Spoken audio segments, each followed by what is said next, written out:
All right, let's bring in Amber Phillips. She's a political reporter for the Washington Post, and she joins us now from Washington. So, Amber, you heard Senator McConnell there saying that a special prosecutor would only impede current investigations, and then you have Senator Chuck Schumer saying an independent investigation is necessary. How do you see this playing out from here? Yeah, we're in two different universes here, depending on whether you're Republican or Democrat. Listen, Congress does have the power to appoint an independent committee or special prosecutor to look into this.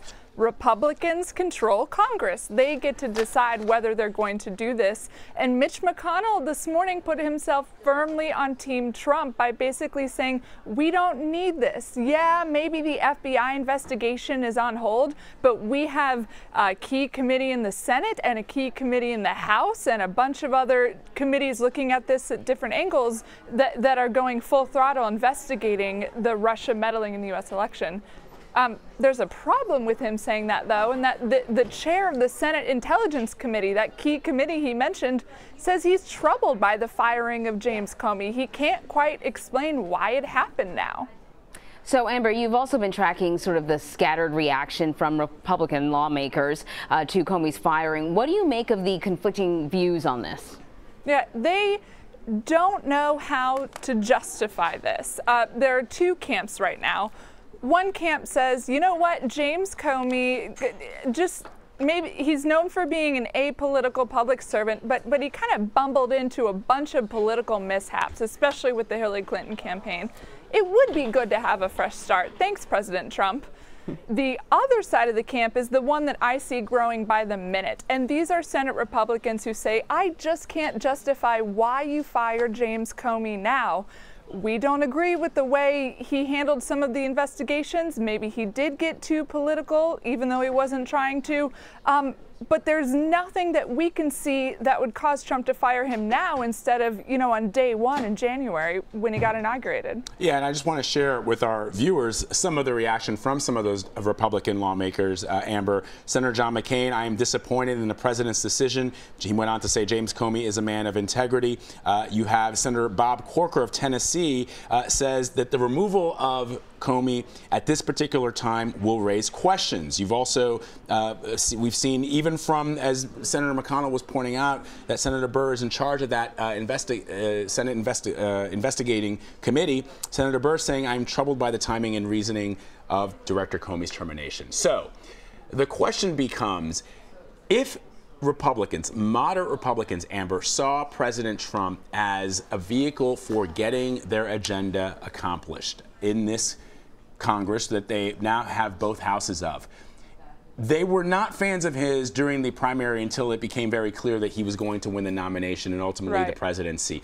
Will we see some of these Republicans, some of these moderate Republicans distancing themselves from the president, or are we going to see, as we have, folks like Lindsey Graham and Ted Cruz saying that they stand by the decision and they think it's a good one?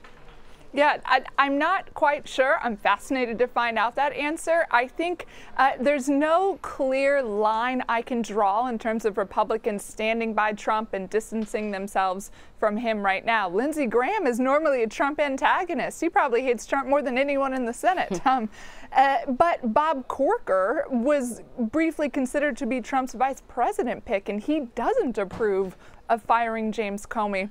I think you're absolutely right that Republicans, even after the campaign is over, were skeptical of this very non-traditional president. They don't know what kind of ride he's going to take them on day to day.